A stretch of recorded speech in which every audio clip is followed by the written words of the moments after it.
Szeretettel köszöntök mindenkit, amikor az ukrajnai háború kirobbanása után készült videómban arról beszéltem, hogy a II. Világháború óta nem álltunk még ilyen közel egy újabb világháború kirobbanásához, akkor jó páran azt írták önök közül kommentben, hogy ez azért túlzás, sőt, amikor a kubai rakétaválság volt, akkor közelebb voltunk egy világháborúhoz, vagy akár egy atomháborúhoz. Hát sajnos a napokban zajló események engem igazoltak.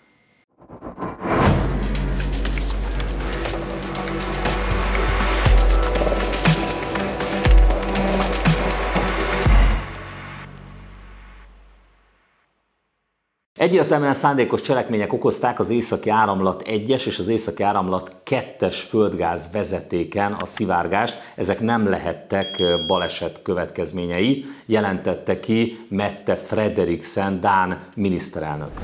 Mostanra a hatóságok egyértelműen úgy értékelik, hogy szándékos cselekményekről van szó. Nem baleset volt, húzta alá tehát Frederiksen koppenhágai sajtótájékoztatóján. Egyelőre nincsenek értesüléseink arról, hogy ki állhat egy cselekmény hátterében, mondta a dán vezető, hozzátéve, hogy a hatóságok nem tekintik közvetlen katonai fenyegetésnek a történteket. Dán Jörgensen energiaellátási miniszter azt közölte, hogy robbanások okozták hétfőn a károkat. Hozzátette, a 70-90 méteres mélységben található vezetékeken keletkezett lyukak mérete arra utal, hogy azokat semmiképpen nem okozhatta baleset. Dánia az érintett tengeri térséget lezárta a hajózás elől, és egy kisebb repüléstilalmi övezetet is létesített. A felhajtó erő csökkenése miatt ugyanis a hajók elsüllyedhetnek, másrészt a felszín metánnal telített, ami robbanásveszélyes. Nem sokkal korábban Björn Lund, a svéd szeizmológiai hálózat szakembere a svéd közszolgálati televíziónak nyilatkozva közölte: kétség sem férhet ahhoz, hogy ezek robbanások voltak, és nem földrengésről vagy földcsúszamlásról van szó. Hangsúlyozta, hogy a robbanások a vízben történtek, nem pedig a tengerfenék alatti kőzetben. Az tehát már egyértelmű, hogy szabotázs akciók, tehát robbantások történtek, de mi is ez az Északi Áramlat? Ugye ez az Északi Áramlat, az 1-es és a 2-es vezeték, földgáz vezeték köti össze Németországot Oroszországgal. Ugye Oroszország ezen keresztül, ezeken a vezetékeken keresztül látná el az Európai Unió legfontosabb gazdaságát, de jelenleg egyik vezetéken sem érkezett már gáz Németországba. Az 1-es számú vezetéken Oroszország állította le egyenlőre a gáz küldését technikai hibákra hivatkozva, de nagyon sokan azt sejtették, hogy Oroszország tulajdonképpen ezen keresztül zsarolja Európát folyamatosan, és tartja sakkban az ukrajnai háború kapcsán. A 2-es számú vezeték pedig azért nem üzemelt, mert az üzembe helyezési eljárást szándékosan Németország nem fejezte be az ukrajnai háború kirobbanása után. Miért fontos mégis, sőt miért kulcsfontosságú mégis ez a vezeték nem csak a háború, hanem az egész globális politika szempontjából? Hát azért, mert ezek a vezetékek, az Északi Áramlat biztosítja azt, hogy a német és az orosz gazdaság, illetve politikai értelemben a két nagyhatalom összeköttetésben áll egymással, tehát nem csak szimbolikus ennek a vezetéknek a fölrobbantása, hanem gazdasági értelemben is Németországot és Oroszországot szétválasztották ezzel. Azt tehát már egyértelmű, hogy szabotázs akció, robbantások történtek, és ennek megfelelően az Európai Bizottság vezetői kemény válaszlépéseket ígértek. Ursula von der Leyen, az Európai Bizottság elnöke Twitter oldalán a következőket írta: a legfontosabb az incidensek kivizsgálása, hogy teljes világosságot szerezzen az eseményekről és az okokról a nagyvilág. Az aktív európai energiainfrastruktúra szándékos megzavarása elfogadhatatlan, és a lehető legerősebb válaszlépéshez fog majd vezetni. Mindehhez azt tehetnénk hozzá, hogy ezek a válaszlépések csak valószínűleg abban az esetben lesznek nagyon kemények, hogyha kiderül, hogy mondjuk nem az Amerikai Egyesült Államok áll a szabotázs akció, a robbantások mögött, hiszen láthattuk az Európai Unió vezetőinek a reakcióját akkor, amikor néhány évvel ezelőtt kiderült, hogy az amerikaiak, konkrétan a CIA, az amerikai titkosszolgálat lehallgatta az európai vezetők, köztük még Angela Merkel német kancellár mobiltelefonjait is. Hát semmiféle kemény válaszlépés természetesen a vazallusként viselkedő Európai Unió részéről Amerika irányába nem történtek. Márpedig Radoslav Sikorski a mai napon, aki nem akárki, hiszen európai parlamenti képviselő és korábban lengyel külügyminiszter is volt Tusk kormányában, a mai napon gyakorlatilag beismerte, hogy az amerikaiak állnak a szabotázs akció mögött. Egészen pontosan Radoslav Sikorski örült a vezeték megsérülésének, aztán ezt írta a Twitter oldalán. Thank you USA, vagyis köszönöm USA. Az orosz külügyi szóvivő Maria Zaharova azonnal reagált is a saját Telegram csatornáján, és ezt írta. Ez egy hivatalos nyilatkozat lenne egy terrortámadásról? Radoslav Sikorski ugyanis nem akárki. A június 8-án közzétett videómban, amely a Most döntenek titokban az életünkről címet viselte, már beszámoltam arról, hogy Sikorski a feleségével, Anne Applebaummal részt vettek az idei titkos, vagy inkább féltitkos Bilderberg csoport találkozón.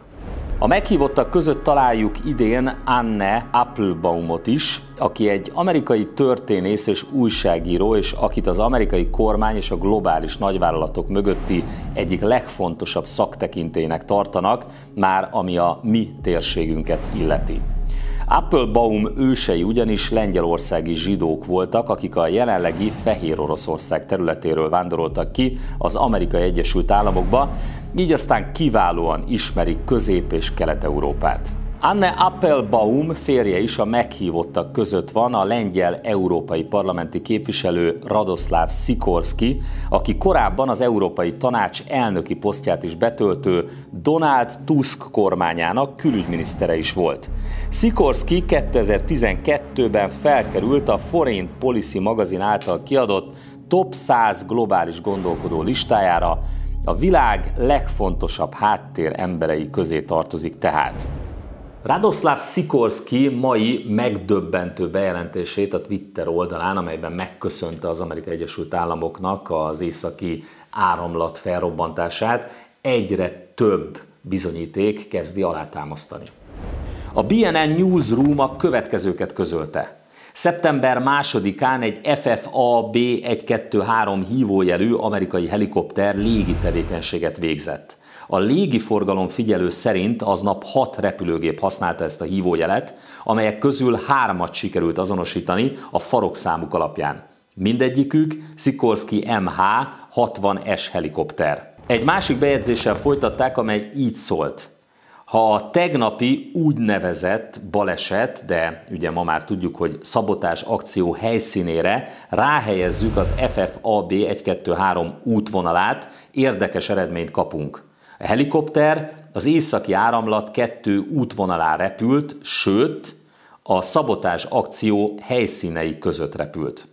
Ennél is érdekesebb, hogy júniusban az amerikai haditengerészet gyakorlatokat végzett Bornholm partjainál, ahol víz alatti drónokat és robbanó anyagokat teszteltek. Magyarul a közelmúltban hozták létre a Baltops 22 nevű drón aknavadászati technológiát, amellyel lényegében a víz alatt robbantgatnak fel dolgokat. Nos, most éppen itt robbantották fel az északi áramlat gázvezetéket.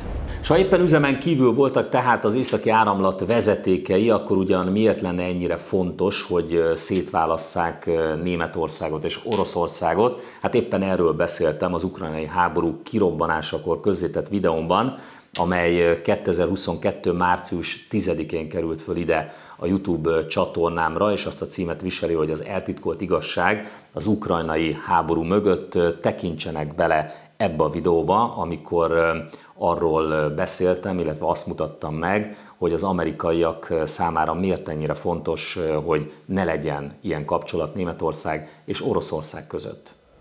For the United States, the primordial fear is Russian capital, Russian technology, German technology and German capital, Russian natural resources, Russian manpower as the only combination that has for centuries scared the hell out of the United States. Mindenre jól rímel egy igazi nemzeti érzelmű német parlamenti képviselő, politikus mai nyilatkozata, aki nem más, mint Gunnar Lindemann barátom, aki itt volt most hétvégén Budapesten, a Mi Hazánk mozgalom 3. kongresszusán, fel is szólalt. Nos, Gunnar barátom, mint német berlini parlamenti képviselő a következőket jegyezte meg ma a Twitter oldalán. Az északi áramlat a szabotázs miatt egyszerre használhatatlanná vált. Így Németország csak az Egyesült Államokban tud ilyen típusú gázt a jövőben beszerezni. És egészen véletlenül egy amerikai haditengerészeti alakulat nagyon közel volt az eseményekhez. Ilyen barátokkal kinek kell ellenség? Eközben pedig mi történik a másik oldalon? Hát a Pentagon éppen arról számolt be, hogy kínai és orosz rombolók, hadihajók jelentek meg az Amerikai Egyesült Államok partjainál. Az amerikai parti őrség egyik hajója egy kínai cirkálót vett észre Alaszka partjainál szeptember 19-én. A cirkálót a parti őrség hajója 86 mérföldön át követte.